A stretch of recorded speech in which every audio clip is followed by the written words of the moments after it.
Hello and welcome to Finding Your Edge. My name is Jared Jenkins and I manage the Alberta side of the Cypress Hills Interprovincial Park, including the Hidden Valley Ski Resort. Skiing is an awesome activity and can be great fun for the whole family. We've asked some Alberta Parks staff to share their advice on how to make sure your ski trip is rewarding and safe. Most likely, unless you own your own gear, your ski trip is going to start at the rental shop. So let's head over there to get some advice from Blair on how to make sure you're getting the proper equipment for your skill level.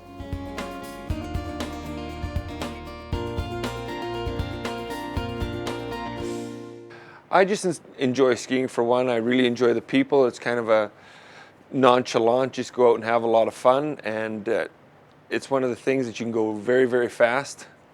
And all that's holding you on is a set of boots and a set of bindings against a little ski headed down the hill. It's just kind of I guess, as much freedom as you can have. As a beginner skier or a novice skier, the first thing you need to know more or less is the size of your ski boots. Knowing your shoe size is kind of where you start, and if your foot's wider, you might need to go a little bit bigger. You don't want it too big, obviously, again, because that's where you start to rub, and then you get blisters and such on your heels, and if they're too tight, that's where you get the cold feet and the numbness from. And the next biggest thing, which I think is the largest part, is to know your own ability. Just looking to rent some skis. Okay, what I need you to do is I need you to put down your name, your information. It's important for me to know your skiing ability. I need your height, your weight, and your age. When you write down on the rental form that I've only skied once or twice, I'm a beginner, then we can give them the best ski to suit their ability and give them the best time on the hill. If you just don't want to have a leisurely roll, don't be afraid to say you want a shorter ski. Or if you really want to try to go fast and be very aggressive, say you want a longer ski. But yeah, just to be truthful with your ability and what you're out for in the day, and the rental technician will set you up to make you have the best day you possibly can. The biggest thing is snowboarding, they say, is very hard to learn, easy to master, where they say skiing is very easy to learn, but very hard to master. So if you just want to get out for a day or two and just go rip and enjoy yourself, skiing's easier to pick up than snowboarding. Now with ski poles, there's different sizes, of course, and that depends on your height. You always, when you grab a ski pole, you always want to make sure you grab underneath the basket, put it on the ground, and make sure you have a 90-degree angle on your arm, and that usually gives you about the right ski pole level. Wax is put on skis to make the surface area slipperier. Just for general skiing and enjoying yourself, just a white generic wax is perfect. It'll get you everything you need to do. Of course, if you want to try to go a little faster and a little more advanced, the darker the color of the wax, the colder the temperatures. The lighter the color of the wax, the warmer the temperatures. So dark waxes are usually blue and green, where warm weather wax is usually pink. I think helmets are very important in this industry. I wear my helmet all the time. I have 3 children and a wife that also ski and snowboard, and everybody in my family has to wear a helmet. Feels good. When you fall or catch an edge, it's so fast you don't even get a chance to get your hands down or anything. It's just instant contact with your head to the ground. Can cause, in lots of times, concussion or broken wrist. So I think helmets are very, very important in the ski industry. Skiing can be a great family sport, and it's just a way to get out with your family and just enjoy yourself out in the open air and get some exercise.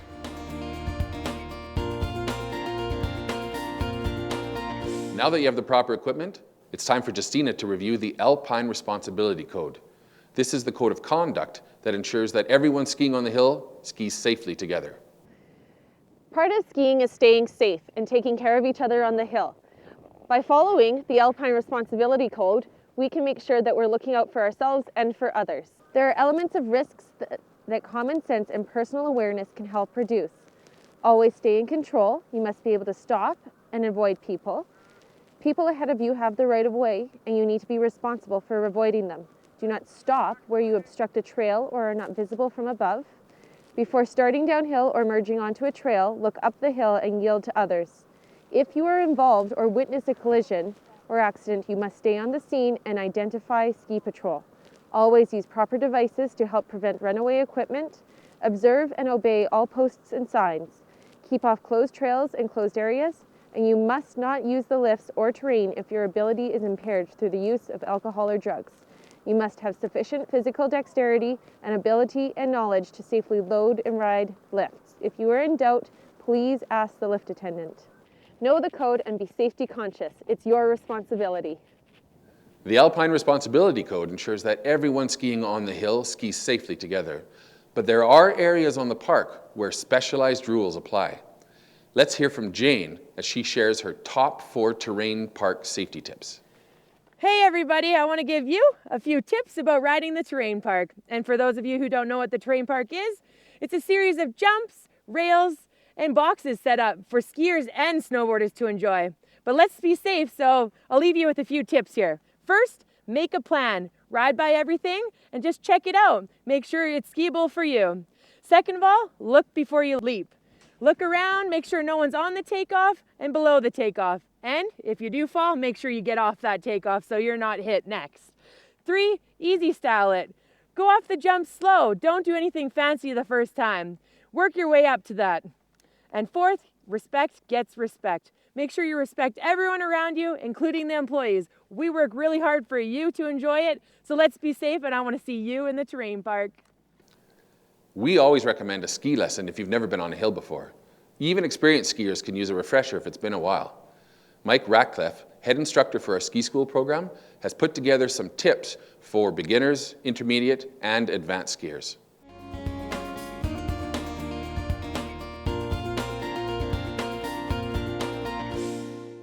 It is a beautiful sunny day, and it's a perfect day to get out and learn how to ski.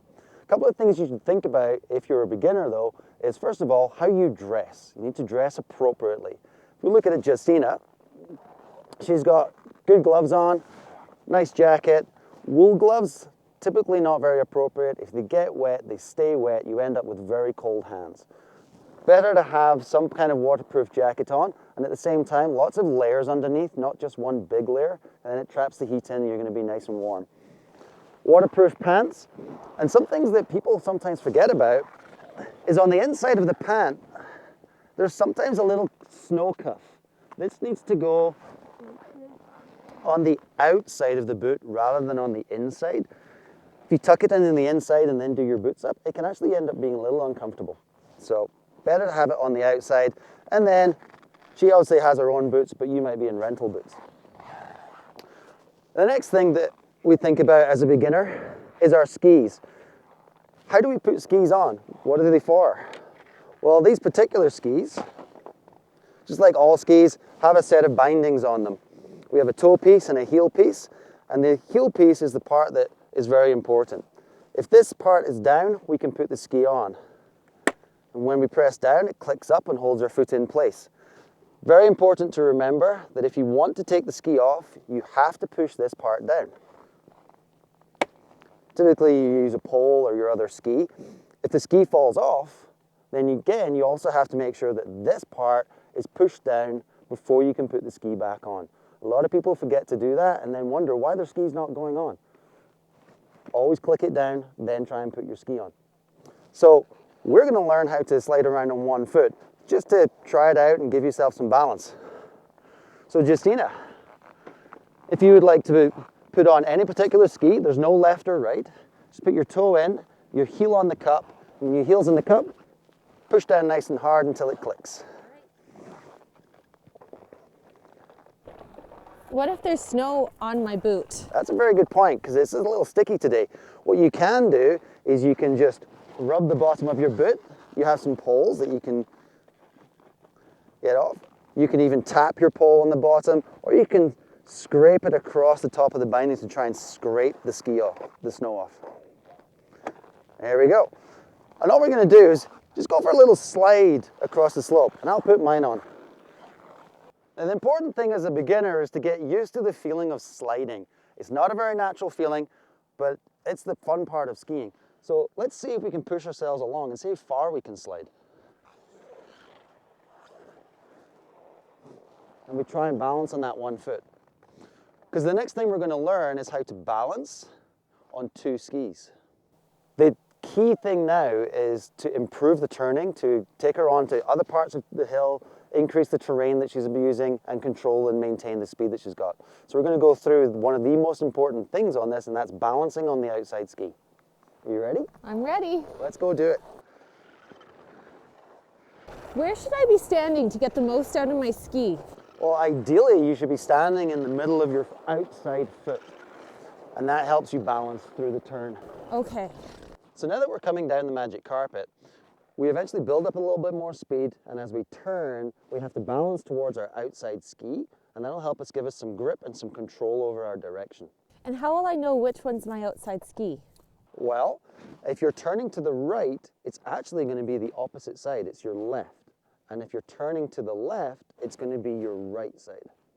So I hope you've had fun. Now that you're turning and you're controlling your speed and direction, the hill opens up to you. You can go lots more different places. And what we've done is we've looked at just a couple of the very basic things that we come across very often from beginners, such as the gear, getting it comfortable, and then balancing towards the outside ski. There's a lot of other stuff in there, and the best thing you can do as a beginner is take a lesson from a pro and then go have lots of fun with it.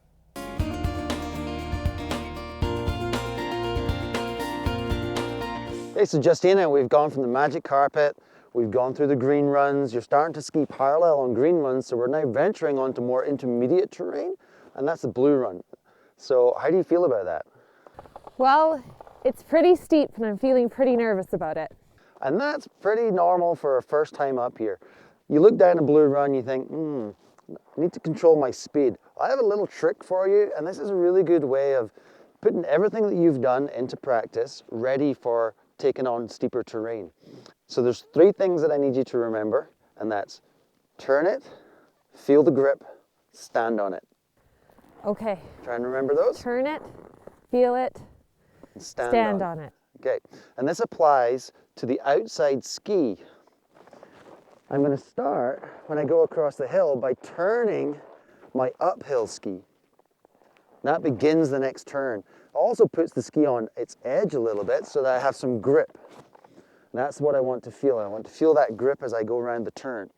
As soon as I feel that grip, I need to stand on that grip and balance on the outside ski as I complete my turn. Okay.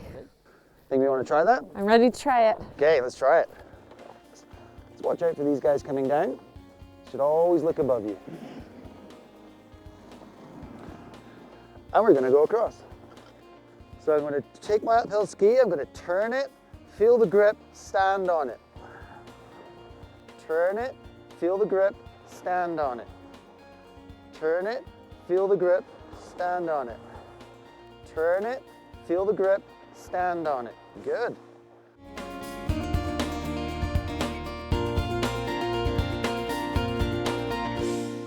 We're at the top of a black diamond run. So Justina, we've progressed through green runs, through blue runs, you're skiing parallel everywhere. You're doing really, really well. Now we're going to venture onto a black run. How does that make you feel? It's really steep. That makes me nervous. Yeah. So compared to what we've done previously, it can sometimes seem like a bit of a step up. So what do you think is going to help you? What would you like to achieve coming down this black run? I want to feel like I'm in control of myself and of my skis. Excellent. So one thing that we can do to really help this is when we're turning our skis, we need to turn them all the way across the hill. And that will help us slow down and maintain our speed. But these things, the pole plant, actually helps as well.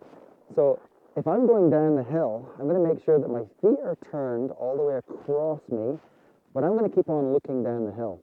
And then when I pole plant, I'm going to pole plant in the direction down the hill as well. This really helps with my toes pointing across, my body facing where I'm going to go next, and it helps me balance over that downhill ski. Okay, that's going to give me lots of grip and lots of control. It's going to feel very weird though, because you're now looking down the hill. Okay? Okay. So practice standing here. Here, and then pole plant. Good.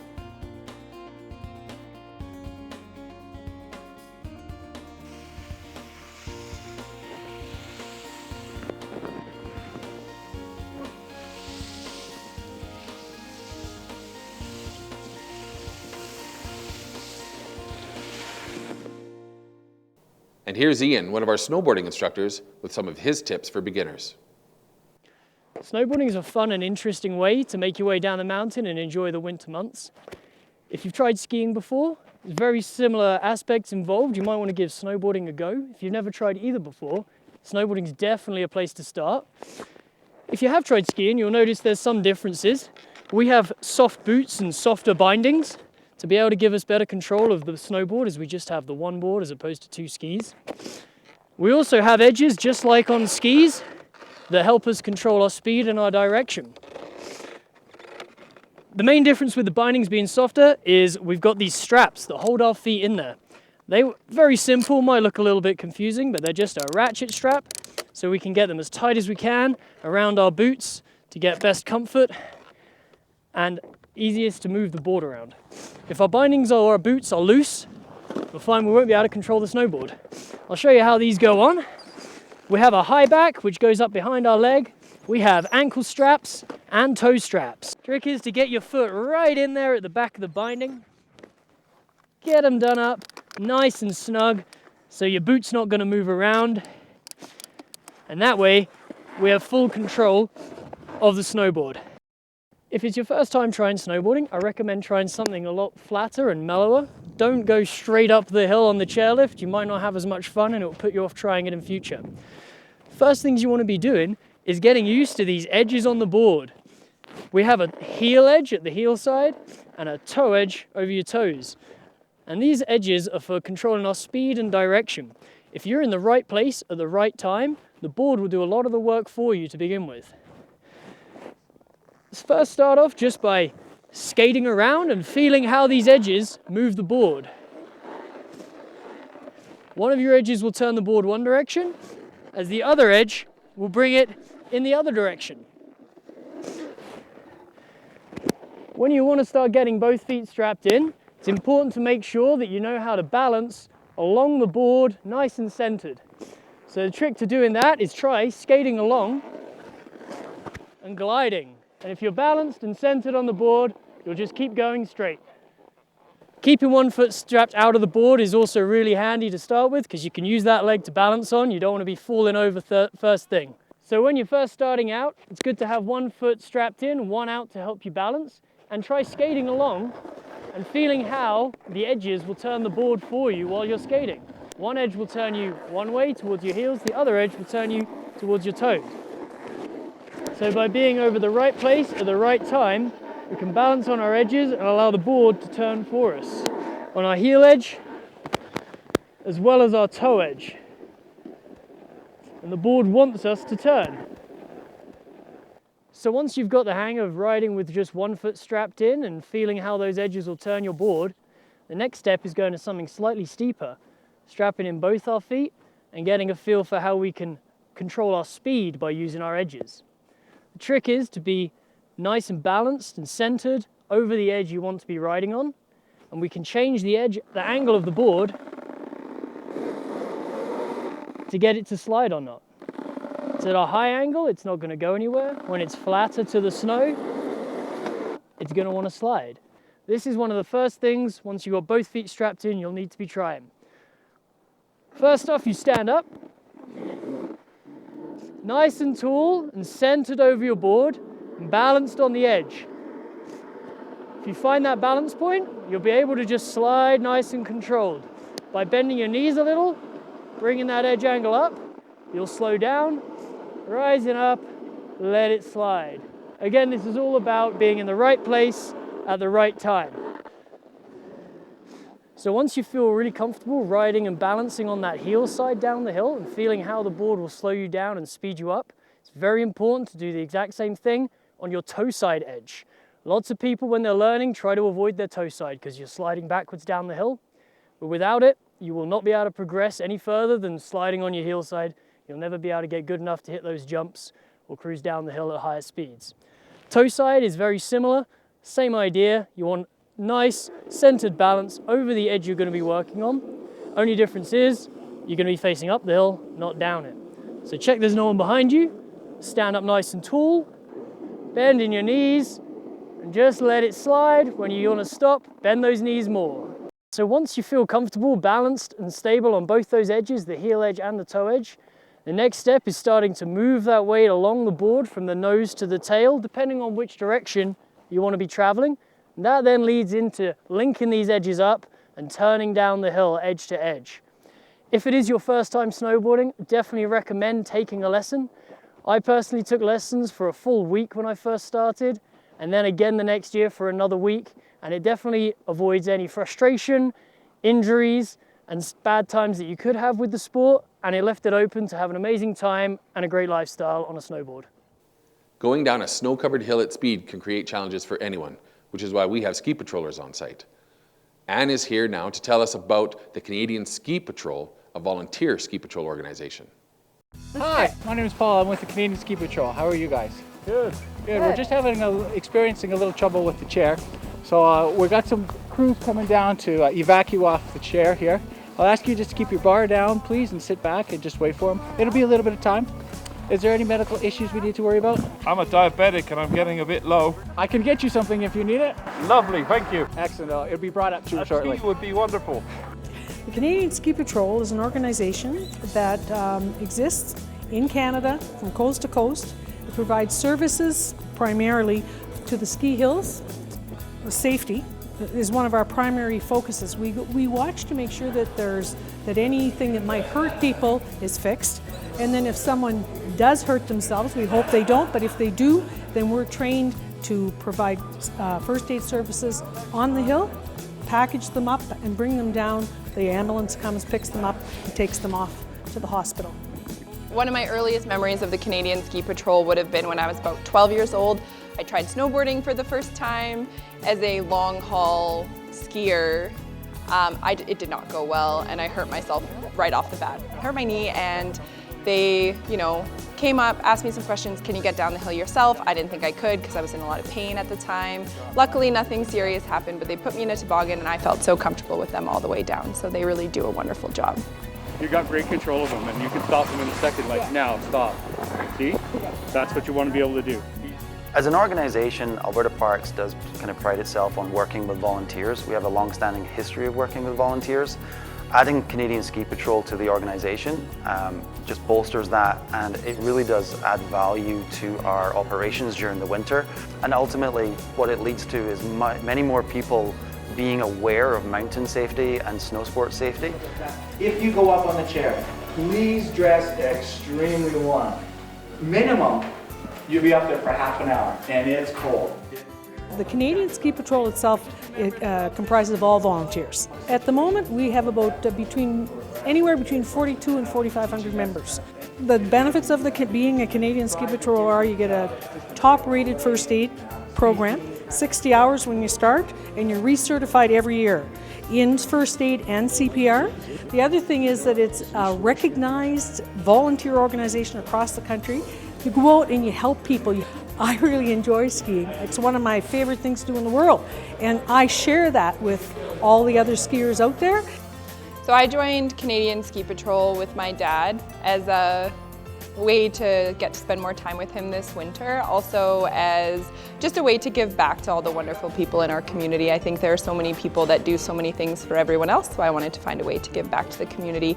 Anybody who volunteers in an organization like the Canadian Ski Patrol obviously cares quite a lot about what they've done.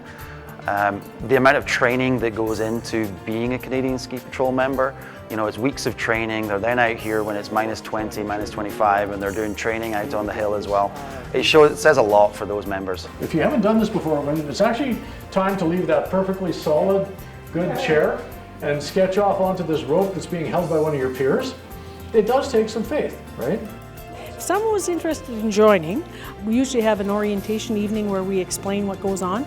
Once you have your first aid training, you've passed all the certifications for CPR and everything, then we come out here and we train you how to evacuate the people out of the chairs. Every year we have to come out here and we get on the chairs and we are evacuated so that we know how it feels, so that we're quite comfortable with it, and that we all know how to work with each other.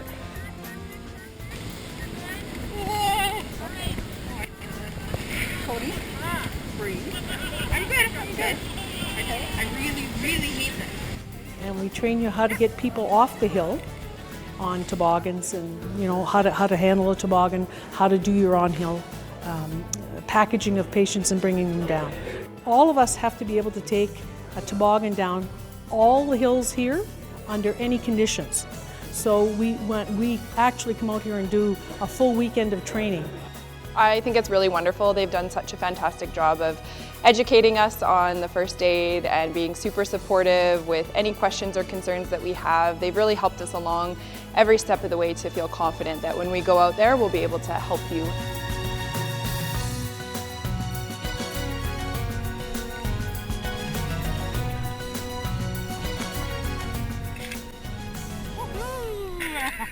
My advice for skiers or snowboarders, regardless of ability, is for you to stop when you get tired. That's when you're most likely to lose balance or focus and injure yourself. Children can tire more quickly than adults, but that doesn't have to end your day in Cypress Hills. We offer snowshoe, cross-country, and kick sled rentals out of our visitor center in Elkwater, or visit our luge and tobogganing hill for free. Regardless of how you spend your winter recreation time, we hope to see you on the slopes soon. And we hope that our tips help you find your edge this winter.